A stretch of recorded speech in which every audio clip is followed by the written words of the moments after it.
بشنو از چون حکایت می کند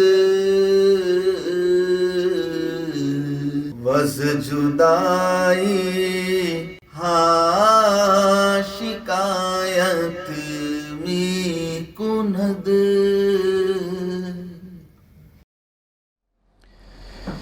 بسم اللہ الرحمن الرحیم. الحمدللہ رب العالمین والصلاة والسلام علی سیدنا مولانا محمد سید الانبیاء والمرسلین وعلی آلہ واصحابہ اجمعین، اما بعد. گزشتہ کے درس میں ہم نے پڑھا تھا کہ مولانا روم نے گرد کو دیکھ کر مرد کا اندازہ قائم نہ کرنے کی تلقین کرتے ہوئے کہا تھا کہ ظاہر کو دیکھ کر باطن کا اندازہ لگانا اور کسی کے بارے میں بھی برا گمان قائم کر لینا، اور خاص طور سے جب کہ وہ مردان حق میں ہو، تو یہ ابلیس کی میراث ہے. اس چیز سے بچنا ضروری ہے. So long as you are regarding holy men as common men, know that this viewpoint is an inheritance from Iblis. یہ بات بتائی تھی. اس کے بعد یہودیوں کا ذکر ہوا کہ وہ لوگ اپنے آپ کو اللہ کا ولی سمجھتے تھے، تو ان سے کہا گیا کہ اگر تم اللہ کا ولی ہے، اگر تم اولیاء میں شامل ہو تو موت کی تمنا کرو، کیونکہ ولی کو موت سے خوف نہیں ہوتا. یہ بات آپ نے بیان کی. اس کے بعد یہودیوں کا جزیہ ادا کرنے پر رضامندی ظاہر کرنا اور حضور سے خواہش کرنا کہ آپ اس طرح کے چیلنجز کر کے ہم کو ہمارے لوگوں میں رسوا مت کیجیے. یہ بات آپ نے بیان کی تھی اور کہا تھا کہ اس بات کا خاتمہ نہیں ہے. اب وقت آ گیا ہے کہ ساری باتیں تو نے سن لی، اب اٹھ اور میرے ہاتھ میں ہاتھ دے اور دائرہ اسلام میں داخل ہو جا. تو وہ جو قاتل ہے جس کے دل کی دنیا بدل گئی، قاتل سے مراد میں یہ کہہ رہا ہوں کہ لڑنے والا، مقاتل، تو اپنے سے لڑائی کے لیے تیار ہونے والے، لڑنے والے، اس کو آپ نے جو معاف کر دیا تھا، چھوڑ دیا تھا، اس کو آپ نے کہا کہ اب وقت آ گیا ہے، تیرے دل کی دنیا بدل گئی ہے، تجھے اڑ جانا چاہیے اور بلا تاخیر حق کے راستے پر آ جانا چاہیے. یہ گفتگو چل رہی تھی گزشتہ کے درس میں. اب آگے ہم پڑھیں گے حضرت علی نے کیا فرمایا. اندرا در گلستاں از مزبلے چونکہ در ظلمت بدیدی مشالے. مزبلہ کہتے ہیں کوڑی جس کو کوڑ ہو جاتا ہے. کوڑی سے باغ کے اندر آ جا. یہ کوڑی کیا ہوتا ہے؟ کفر کی نجاست کی طرف آپ اشارہ کر رہے ہیں کہ تو اب تک کافر تھا، گویا کہ ایسا تھا جیسے کہ کوڑ کے مرض میں مبتلا ہو. اب تجھے اس سے نجات مل گئی ہے. اب تو اس نجاست کو چھوڑ دے اور ایمان کے باغ میں داخل ہو جا. چونکہ در ظلمت بدیدی مشالے، جبکہ تو نے تاریکی میں رہتے ہوئے نور کو دیکھ لیا ہے. تیرے دل نے، حالانکہ تو اب عالم کفر میں ہے، لیکن عالم کفر میں رہنے کے باوجود تو نے ایمان کے نور کو، ایمان کی روشنی کو دیکھ لیا ہے. تو اب تجھے یہ جائز نہیں ہے کہ تو اس اندھیرے میں پھرتا رہے، فوری آ جانا چاہیے تجھے. بے توقف زود تر در نہ قدم زیں چہے بے بن سوئے باغ ارم. بغیر کوئی دیر کرے، without any delay، زود تر بڑی تیزی کے ساتھ، در نہ قدم اپنا پاؤں بڑھاؤ. اچھے کام میں دیری نہیں کرنا چاہیے. جلدی سے اٹھو اور اپنا قدم آگے بڑھاؤ اور بغیر کسی ڈیلے کے اس میدان میں داخل ہو جاؤ. ہر وہ چیز جو اچھی ہوتی ہے، جس میں آپ کو اشارہ ملتا ہے اور آپ کے دل کی دنیا بدل جاتی ہے، آپ کو پتہ چلتا ہے کہ سچ کیا ہے، جھوٹ کیا ہے، کیسی زندگی اچھی ہے، کون سی زندگی بری ہے. جب اللہ تعالیٰ نے آپ کے دل کے اوپر اس کے اثرات ظاہر کر دیے تو اس کو دیر نہیں کرنا چاہیے حاصل کرنے میں. ایک ایک لمحہ قیمتی ہوتا ہے.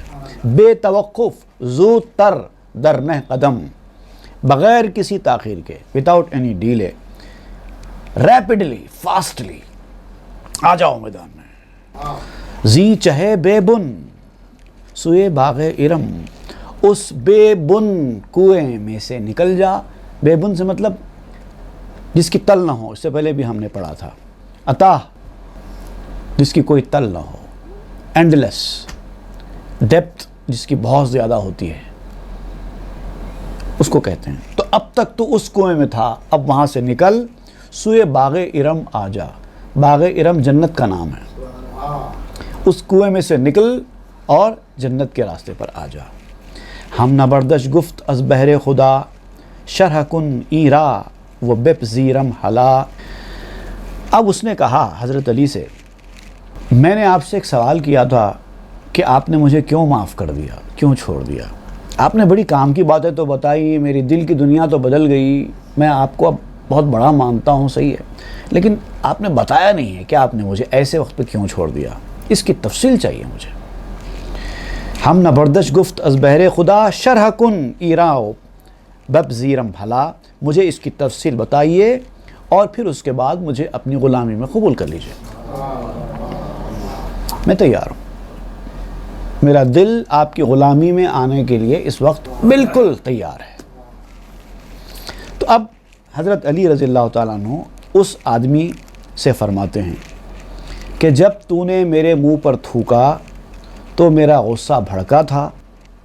غصے کے بھڑکتے ہی میرے عمل میں اخلاص ختم ہو گیا تھا, اور یہی چیز تھی جو میں نے اپنے اس بھڑکنے والے آگ کو, جو اخلاص کو جلانے والی ہے, اس کو بجھانے کے لیے میں نے تجھے معاف کر دیا تاکہ میرا اخلاص خراب نہ ہونے پائے. یہ وجہ اب حضرت علی بتاتے ہیں, اور اس کے بعد وہ شخص مسلمان ہو جاتا ہے. اب کیسے ہوتا ہے وہ آپ سنیے. گفت امیر المومنی با آ جواں کہ بہ ہنگامے نبرد پہلواں.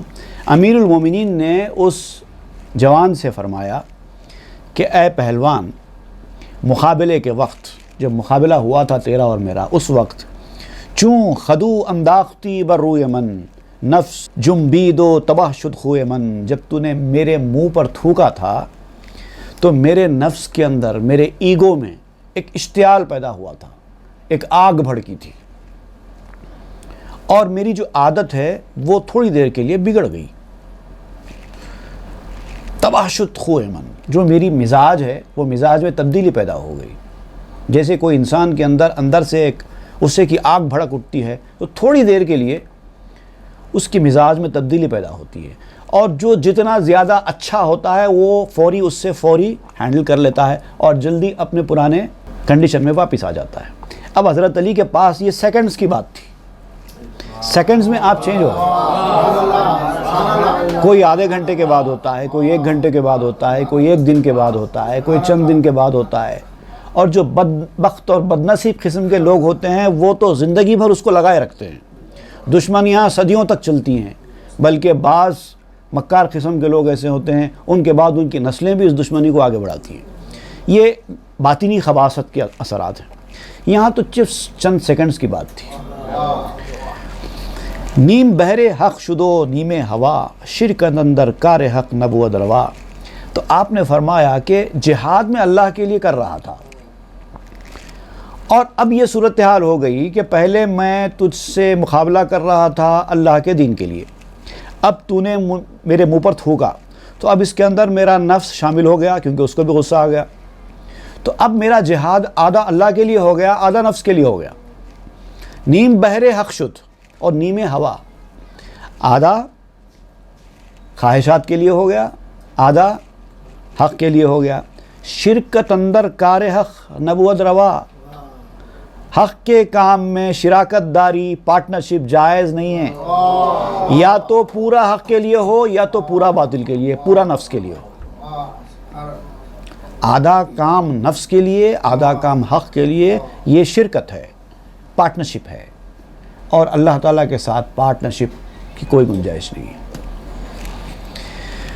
تو نگاری دا کفے مولیستی آن حق کی کردے من نیستی. تو مولا کے ہاتھ بنایا ہوا ہے, تو اللہ کی مخلوق ہے.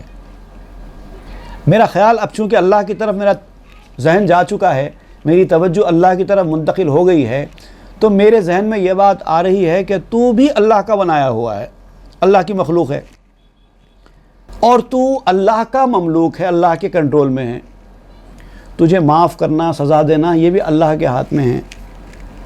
من نیستی، میرا غلام میرا بندہ تو نہیں ہے نا، تو میری مخلوق نہیں ہے، اللہ کی مخلوق ہے، تو اب اللہ تعالیٰ جو سزا دینا ہے تجھے دے گا۔ جب میرا نفس بیچ میں آ جائے تو میں تیرے سے انتقام نہیں لے سکتا، اب تک اللہ کے لیے لے رہا تھا، اب جب اللہ کا معاملہ ختم ہو گیا، شراکت داری آ گئی، تو میں اپنے لیے انتقام نہیں لے سکتا، میں اپنے لیے سزا نہیں دے سکتا، کیونکہ تو میرا غلام، تو میری مخلوق نہیں ہے۔ نقش حق را ہم بے امر حق شکن، بر زجاج دوست سنگ دوست زن۔ اللہ کے نقش کو اللہ ہی کے حکم سے توڑنا ہے۔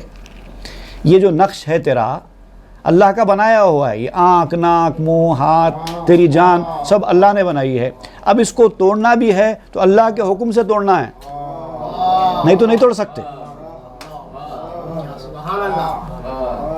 اللہ کی بنائی ہوئی چیز کو اللہ کے حکم سے ہی توڑا جا سکتا ہے، اور اب تک جو میں نے ایسے جسم توڑے ہیں اللہ کے حکم سے توڑے ہیں، اپنی مرضی سے نہیں توڑے۔ بر زجاج دوست سنگے دوست زن، دوست کے شیشے پر دوست کا پتھر مار۔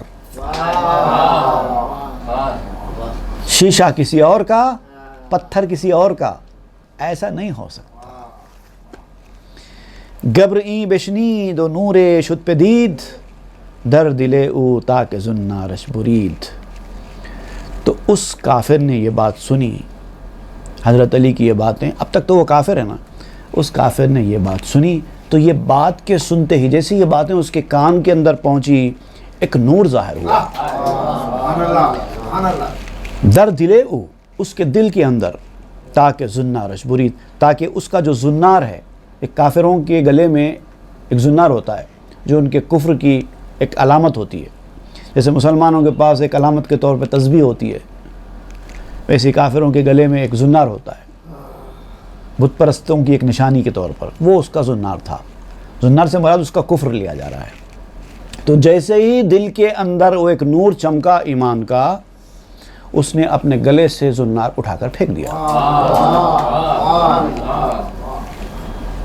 گفت من تخم جفامی کاشتم، من ترا نوع دیگر پنداشتم۔ اس نے کہا کہ میں نے ایک ظلم کا بیج بویا تھا۔ ظلم سے مراد کفر ہے، کیونکہ کفر کو ظلم کہا گیا ہے، شرک کو ظلم کہا گیا ہے قرآن مجید میں، ان الشرک لظلم عظیم، شرک سب سے بڑا ظلم ہے۔ تو اس نے کہا کہ میں نے اپنے اندر ظلم کا ایک بیج بویا تھا، اور میں نے آپ کو کچھ اور خیال کیا تھا، کیونکہ میں نے ظلم کا بیج بویا ہوا ہے، کفر کا بیج دل کے اندر بویا ہوا ہے، تو اب ایمان والے جو لوگ ہیں ان کے بارے میں میرا اچھا نظریہ کبھی بھی نہیں رہے گا۔ میں نے تو آپ کو کچھ اور سوچا تھا، آپ ایسے بہادر شجاع، جس کی شہرت پورے عالم عرب میں ہے، علی کی شجاعت، علی کی بہادری، علی کی طاقت، زور علی، یہ عرب میں مشہور تھی۔ تو جو ان کوالٹیز والا ہوتا ہے وہ ایسا معاف کرنے والا نہیں ہوتا، اتنا نرم دل نہیں ہوتا۔ میں نے تو کچھ اور سوچا تھا آپ کو۔ بہت سارے لوگ ایسے ہوتے ہیں، دور رہ کر کسی کے بارے میں کچھ بھی سوچتے ہیں، جب قریب آنے کے بعد پتہ چلتا ہے کہ کون کیسا ہے۔ ایسا ہوتا ہے عام طور پہ لوگوں کو، تو ویسے اس کو بھی ہوا۔ وہ حضرت علی کو کچھ اور سوچا تھا، سمجھا تھا، لیکن یہاں آنے کے بعد پتہ چلا کہ یہ تو کچھ اور شخصیت ہے۔ تو ترازو احد خوب بودئی، بل زبان ہر ترازو بودئی۔ آپ تو خدائی اخلاق والی ترازو ہیں۔ ترازو کہتے ہیں دو پلڑے والی چیز، ایک جانب ایک پلڑا، ایک جانب ایک پلڑا۔ ایک جانب پلڑا ہے شجاعت کا، بہادری کا، طاقت کا، جوان مردی کا، پاور کا، کسی سے نہ ڈرنے کا، پہلوانی پلڑا۔ دوسری طرف دوسرا پلڑا ہے محبت کا، ایمان کا، نرم دلی کا، خلوص کا، تو بیلنسنگ چلتے رہتی ہے دونوں میں. جو پڑھنے والے ہوتے ہیں وہ بیلنسنگ کرتے رہتے ہیں. جس پڑھنے میں جب جو چیز کی ضرورت ہے وہ ڈال دیتے ہیں بیلنسنگ کے لیے. تو کہتے ہیں کہ آپ تو خدائی اخلاق والی ترازو ہے. جیسے اللہ تعالیٰ کے اخلاق ہوتے ہیں اور بندوں سے کہا گیا تخلقوا باخلاق اللہ، اللہ کے اخلاق کی طرح کے اخلاق اختیار کرو. تو وہ خدائی اخلاق والی ترازو ہیں آپ. بل زبانیں ہر ترازو بودئی، بلکہ آپ تو ہر ترازو کا اصل ہے. اس کا کانٹا جو رہتا ہے نا اوپر، ترازو کے دو پلڑے ہوتے ہیں اور اوپر ایک کانٹا ہوتا ہے جو بیلنسنگ کے ضروریات ہیں وہ پورے کرتا ہے. تو آپ کہتے ہیں، تو یہ کہتا ہے کہ اے علی آپ تو ترازو وہ پلڑے والے دو پلڑے نہیں ہیں، بلکہ آپ تو کانٹا ہے جس سے دونوں کو برابر کیا جاتا ہے.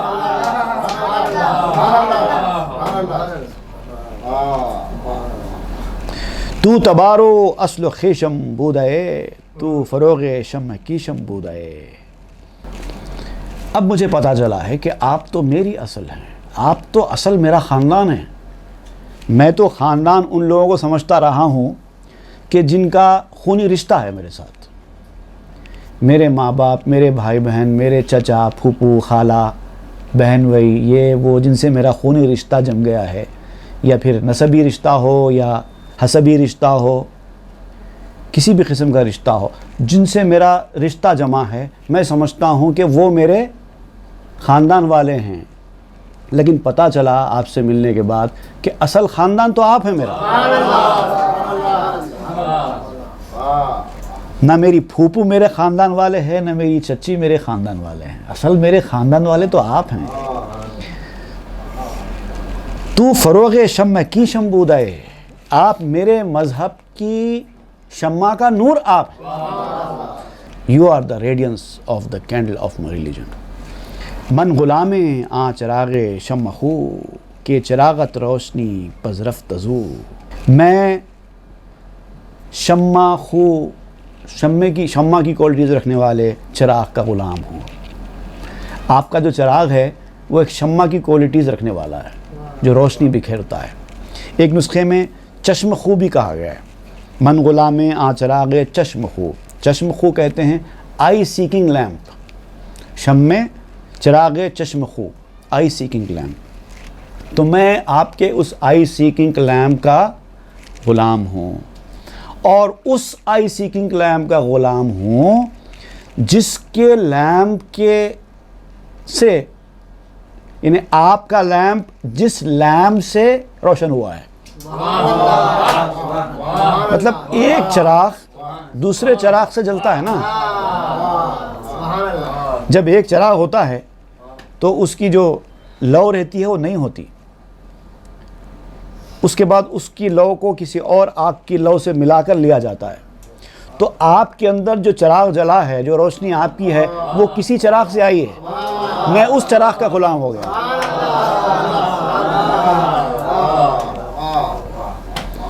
ملا تھا مجھ کو وراثت میں ایک چراغ ولا، اسی چراغ کی لو سے میں لو لگا لایا.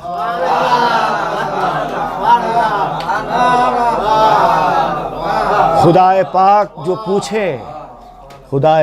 جو پوچھے کہ لے کے کیا آیا، کہوں گا ہاتھ میں دامن رسول کا لایا. ملا تھا مجھ کو وراثت میں ایک چراغ ولا، اسی چراغ کی لو سے میں لو لگا. من غلام موج آ دریائے نور، کو چنی گوہر برارت در ظہور. میں اس نور کے دریا کی موج کا غلام ہوں. اس دریا کے موج کا غلام ہوں جو اپنے اندر سے صرف موتی نکالتا ہے. کو چنی گوہر برارت در ظہور. جب بھی اس دریا سے کوئی چیز باہر نکلتی ہے تو وہ موتی ہوتے ہیں. عرض کن برمن شہادت را کے من، مر تو را دیدم سرفراز زمن.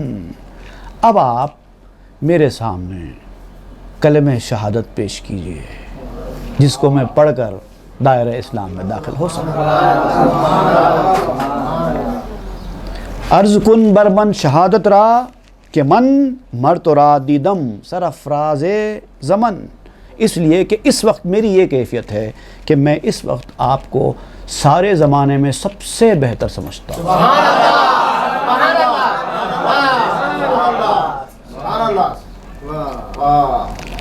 قرب پنجہ کس ز خیش و قوم او، عاشقانہ سوئے دی کردند رو۔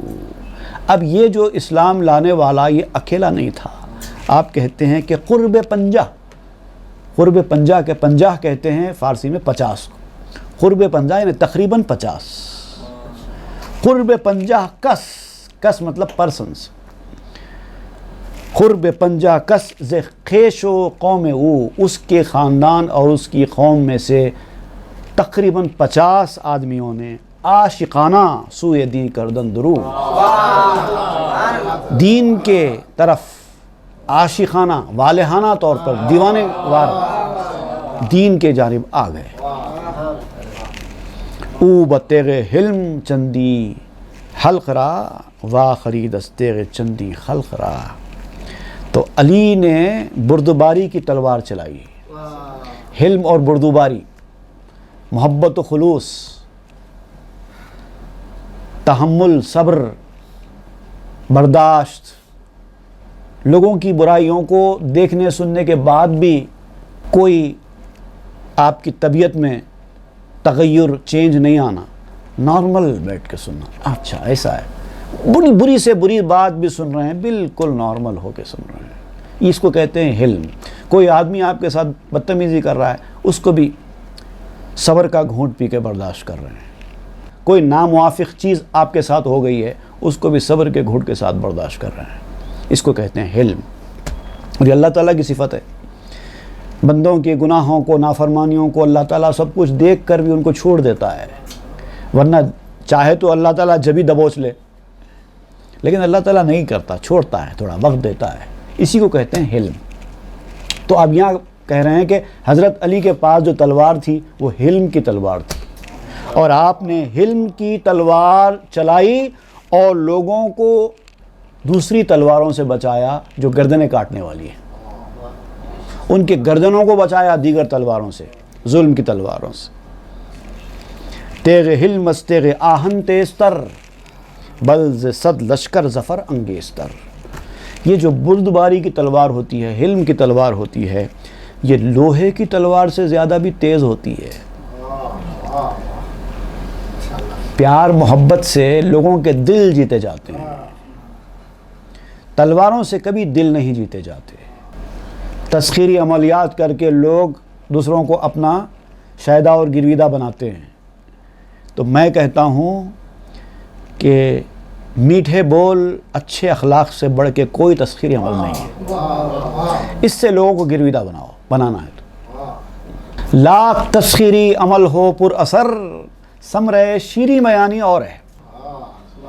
میٹھے بول کا جو ایفیکٹ ہے وہ اور ہی ہے، عملیات کر کے کسی کو دیوانہ بنانا کوئی بڑا کمال نہیں ہے۔ ایسا ایٹیٹیوڈ رکھو، ایسی محبت، ایسا خلوص کہ لوگ آپ کے دیوانے ہو جائیں، ویسا لوگوں کے دلوں پہ قبضہ کرو۔ یہ وہی بات بتا رہے ہیں، تیغ حلم از تیغ آہن تیزتر، حلم کی تلوار لوہے کی تلوار سے زیادہ تیز ہوتی ہے، بلز صد لشکر ظفر انگیزتر، بلکہ کامیابی حاصل کرنے کے معاملے میں سینکڑوں لشکروں سے زیادہ ہے۔ جب دلوں پہ قبضہ ہو جاتا ہے تو لوگ اپنی جان دینے پہ تیار ہو جاتے ہیں، جبکہ یہ کام تلوار سے نہیں ہوتا۔ اسلام تلواروں سے نہیں پھیلا، اسلام دلوں پر قبضے کے ذریعے پھیلا ہے۔ اگر تلواروں کے ذریعے سے پھیلا ہوتا تو آج صوفیاء کرام سب سے ٹاپ پہ نہیں ہوتے لوگوں کو دائرہ اسلام میں داخل کرنے والوں میں۔ صوفیاء کرام نے کون سی تلواریں استعمال کی؟ ان کے پاس تو کچھ تھا ہی نہیں۔ تو یہ بتا رہے ہیں کہ بردباری کی تلوار لوہے کی تلوار سے تیز ہوتی ہے اور سینکڑوں لشکروں سے زیادہ فتح کرنے والی ہوتی ہے۔ آج جلد اول تقریباً ختم ہو گیا ہے۔ اب یہاں سے جو گفتگو ہے مولانا روم کی وہ کنکلوژن والی ہے، جو جلد اول والیوم 1 جو ہے جو کنکلوڈ ہو جائے گا، نیکسٹ ایپیسوڈ میں انشاءاللہ ہم اس کو کنکلوڈ کریں گے۔ تو کنکلوژن میں مولانا روم نے کیا کیا فرمایا ہے؟ بتایا جاتا ہے کہ یہ جلد اول جب مولانا روم نے لکھی، یہاں تک جتنا آج ہم پڑھے، وہاں تک لکھنے کے بعد کافی عرصے تک آپ نے مثنوی لکھنا چھوڑ دی تھی۔ اس کے کافی عرصے کے بعد آپ نے دوبارہ مثنوی لکھنے کا کام شروع کیا۔ تو آپ نے روکا کیوں اور پھر شروع کیا کیوں، اس کی تفصیل جو بتائیں گے نیکسٹ والیوم شروع ہونے سے پہلے، وہ اس کتاب کے خاتمے میں آپ جو اشعار لکھے ہیں وہ بتائیں گے انشاءاللہ۔ وہ ہم آئندہ کے درس میں پڑھیں گے جو کہ ہمارے والیوم 1 کا آخری ایپیسوڈ ہوگا۔ صلی اللہ تعالی علی خیر خلق سیدنا محمد وآلہ واصحابہ اجمعین والحمد للہ رب العالمین۔ حکایت می کند